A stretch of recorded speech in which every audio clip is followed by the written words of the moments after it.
Kaya nga sinasabi ng mga DDS, di ba Mark Ramos, DDS ka din dati, sumusuporta ka din kay dating Pangulong Duterte. Sumusuporta, bumoto. Pero hindi ako DDS, no? Dahil ang ibig sabihin daw po ng DDS, Davao Death Squad, mga kababayan.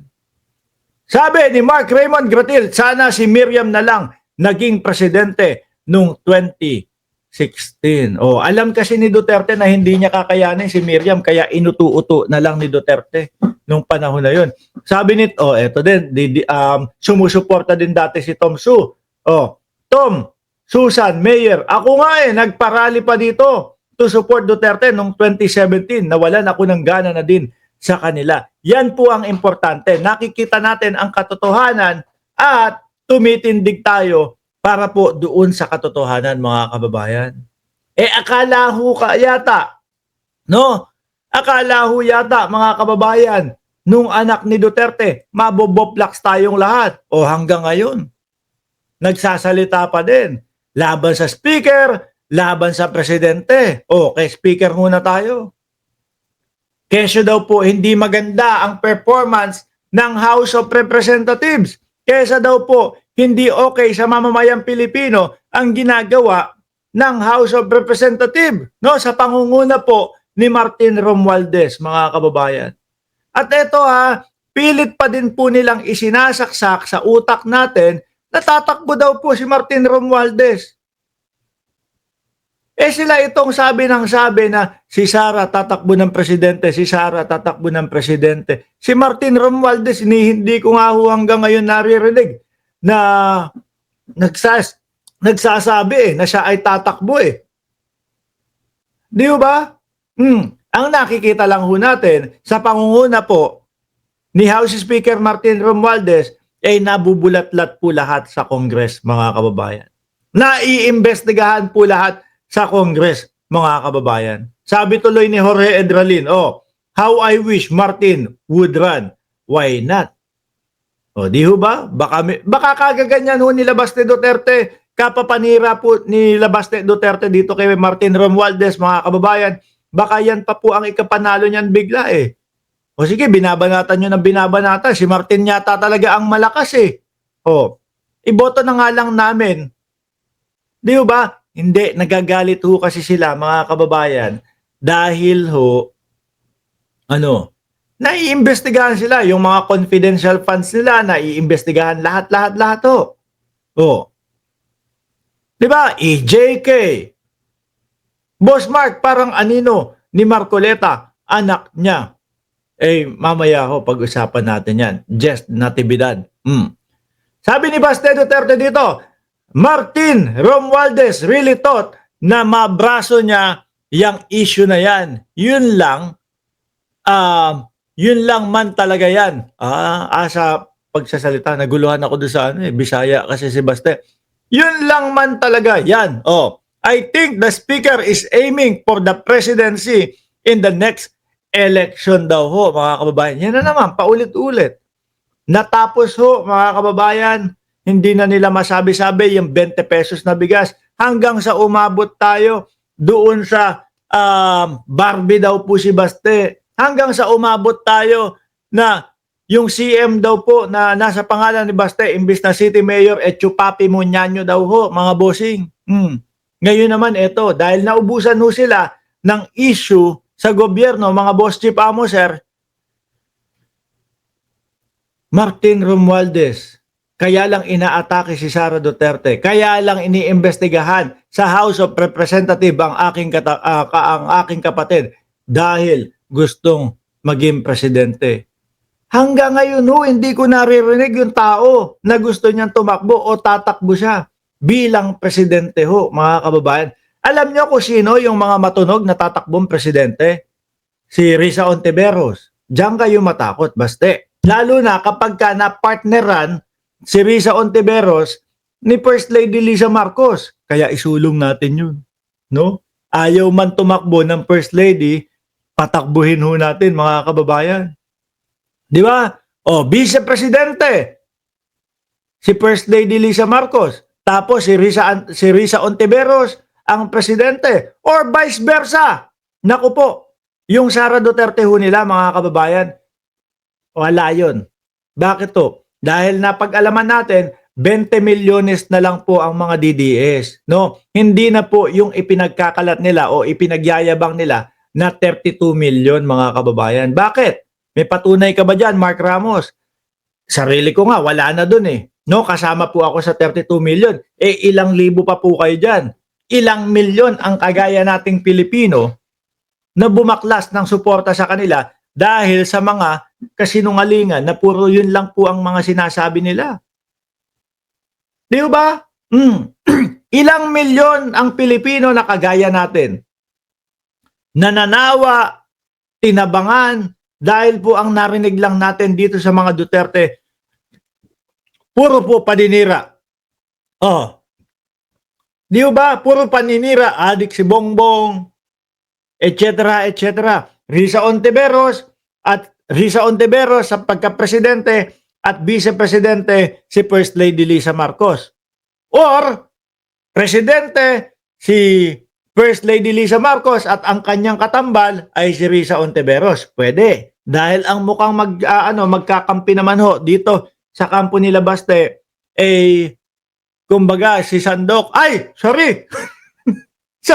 sorry, kumbaga si Manang Aimee, no? Tumatakbo kasi sa utak ko yung sandok-sandok nung Congress, mga kababayan. Oh, ang kalaban, babae din. Si Aimee Marcos, palagay ko naman hindi papayag si Sara Duterte na tumakbo siya bilang vice-presidente ni Aimee. Hindi papayag yan, no? Kasi matagal na po silang atat na makaupo sa pagka-presidente, mga kababayan. Pero inyo nga yun, solid DDS, 20 million versus Kakamping. Kakamping, ilan na ho? Sabihin na natin 16 to 17 million dahil nakita nyo naman po ang pag-angat ng mga boto nila Kiko Pangilinan at ni Bam Aquino. Diba? Tapos sasamahan pa ng supporter ng gobyerno. Tayo-tayo ho, mga kababayan. Sasamahan ng supporter ni Pangulong Bongbong Marcos. Pag pinagsama mo yan, nako, baka 40 milyones na ho tayo. From 35 million to 40 million ho tayong boboto sa kanila, mga bossing. Malamang yan pa ho ang itala na pinakamalaking boto sa isang presidente. Di ba? Kasi bakit? Yung Kakamping at itong pula, nakikita natin nagkakaisa po. Yung pangarap ni Pangulong Bongbong Marcos na pagkakaisa ng mamamayang Pilipino, eto nangyayari. Pero etong mga Duterte, baka kupal sila, mga boss. Ano? Kaya ganyan. Sila naman yung ayaw ng pagkakaisa. Halatang-halata mo kasi yung galawan nila. Puro na lang ho yung mga paninira ng walang sapat na ebidensya. Ebidensya baka mo, Mark Ramos? Ano yung pinakita ni Harry Roque na sumisinghot daw ho ng ganon, mga kababayan? Diyos ko po, kayo-kayo lang ang naniniwala dyan. Sila-sila lang ho ang nautunon. Kaya nga ho, di ba mga kababayan, tingnan nyo. Nung panahon na yon, uminit yun, 1 araw, 2 araw. Yung pangatlong araw, humihina na. Yung pang-4, pang-5, pang-6, pang-7 araw, wala na. Ultimo mga DDS, ayaw ng pag-usapan ho iyon. Ayaw ng pag-usapan. Bakit to? Nahihiya na eh. Kasi alam nila, edited lang ho. No? Edited lang ho. At doon ho, nagkahiwalay yung sinasabi nilang matatalinong vlogger at mga utu-utong mga vlogger. Dahil po yung mga vlogger nila, si Marcos yan, no? Kamukhang kamukha yan, no? Sabi ni Jorge, sabi pa ni Sara, frustrated na daw siya sa mga OFW. Siya ang dahilan kaya napupustrate. Frustrated yung mga OFW daw po. Kaya pinupuntahan isa-isa. Sorry, Madam Vice, no? Kasi merong mas kung talagang frustrated yung mga OFW, kaya mo pinupuntahan isa-isa, may mas madaling paraan dyan. No? May mas madaling paraan dyan. Alam mo kung ano? Mag-live ka, kagaya nung linive mo dati. Kagaya nung nilive mo dati na hindi, sorry, wag 'yun. Kagaya nung press conference mo dati, yung ay hindi, wala din 'yun eh. Sandali, nag-iisip ako. Basta i-live mo, no? Kasi yung press conference, sa press conference walang matinong sinabi ang Vice Presidente. Nandoon yung pugutan ng ulo at nandoon din ho yung hukayan ng bangkay. Oh, hindi maganda 'yon. Yung live niya naman doon sa loob ng Congress, hindi din maganda 'yon. Mainit ang ulo ng Vice Presidente doon. Mainit ang ulo ng Vice Presidente kaya nagbanta sa buhay ng Pangulo, asawa ng Pangulo at ni Martin Romualdez na pinsan ng Pangulo. Di ba? Neng Gigi at Chaicher at Maxape at Queen Lioness. Hindi, basta ganyan. BP, no? Mag-live ka. Mag-live ka. Di ba? Panigurado pati kami makikinig sa inyo. At sabihin mo yung sinasabi mong problema at lalagyan mo dapat ng kaakibat na ebidensya. Wag lang yung sabi lang ng sabi, eto si ganito, si ganyan, si Luistro may utang sa amin 8 hanggang 9 na milyon. Tapos nung kinumpronta ka ni Luistro, wala na, hindi ka na sumabat, tamemi na. Yun, namin yun. Nahalata namin yun. Na mukhang fake news ka doon. Mukhang hindi totoo yung sinasabi mo. Mukhang panira lang sa eleksyon o sa pangangampanya ni Luistro. Pero ano nangyari? Talo pa din yung manok mo doon. Tinambakan ni Congresswoman Beatrix Luistro. Di ba? Mag-live ka. Sabihin mo yung mga totoo. Kung ano ba yung totoo with matching ebidensya. Ipaliwanag mo lahat. Yun ang pinakamadali. Kesa yung mga bossing, kaya ako lumalabas ng bansa kasi yung mga kapwa natin Pilipino doon sa labas ng bansa frustrated na. No, dito sa gobyerno ni Marcos, iisa-isahin mo yan? Mahina ho sa diskarte. Or baka talagang alibay lang yun. Kung alibay lang yan, napakahina nyo ding mag-alibay. Di ba? Pang talk show lang ang alam niya, sabi ni Jordan G. Tuloy ko. That's why he wants to eliminate the opponent even before the election happens. So, plaking ko si Basti dito. Alam mo, maipapahiya nyo si Martin Romualdez kung yung confidential funds ng Vice Presidente sinagot nyo. No? Dinipensahan nyo. Diyan mo mapapatunayan na talagang walang katotohanan yung mga iniimbestigahan sa Vice Presidente doon sa House of Representatives. Kaso, ang nangyayari, wala kayong sagot eh. Wala kayong depensa. Ano sabi ng Vice Presidente? Sa tamang lugar ko sasabihin, ito ang tamang lugar dahil ang mamamayang Pilipino ang naghahagilap nung pondo ng bayan. Diba? Sabi ko nga sa inyo, ang tamang lugar para ma-explain, para kampihan, no, para ipahiya. Si Martin Romualdez, mag-live ang Vice Presidente, ipaliwanag lahat yung tungkol doon sa confidential funds.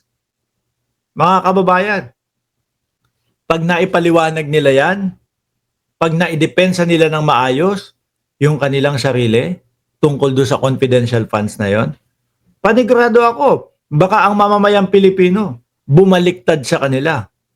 Baka sabihin ako, oo nga no, pinupolitika lang talaga si Sara Duterte. Pero wala akong sagot eh. No? Kung ako ho ang nasa kalagayan ng Vice Presidente, nag-uumpisa pa lang po yan, sinosoplak ko na, ipinapakita ko na sa mamamayang Pilipino kung ano talaga ang katotohanan at kung saan napunta yung pondo ng bayan para hindi na lumaki.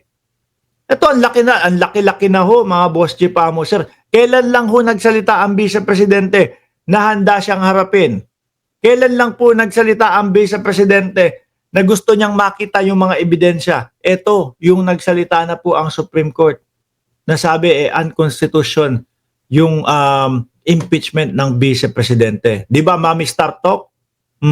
Late ka na naman. Lagi kang late talaga.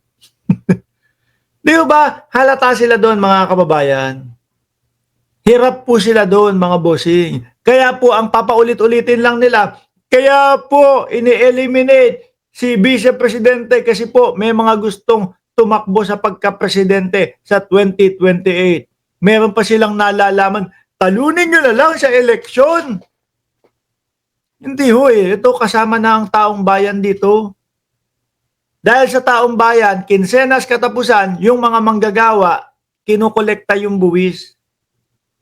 Yung mga nagbobote, dyaryo, garapa, yung mga nagtutulak, kumukuha ng mga tanso, nangunguha ng mga bote o nagbabasura, nagbabayad pa din ho ng buwis yung mga yan. Bakit? Sa kada binibili nila, lalo na yung pangkain nila, may mga nakapatong po na tax dyan. Di ba? May mga nakapatong na tax, mga bossing, kaya bawat Pilipino ay nagko-question saan dinala ang pondo ng bayan. Napakadaling sagutin. Oh, napakadaling ipaliwanag. Bakit hindi maipaliwanag?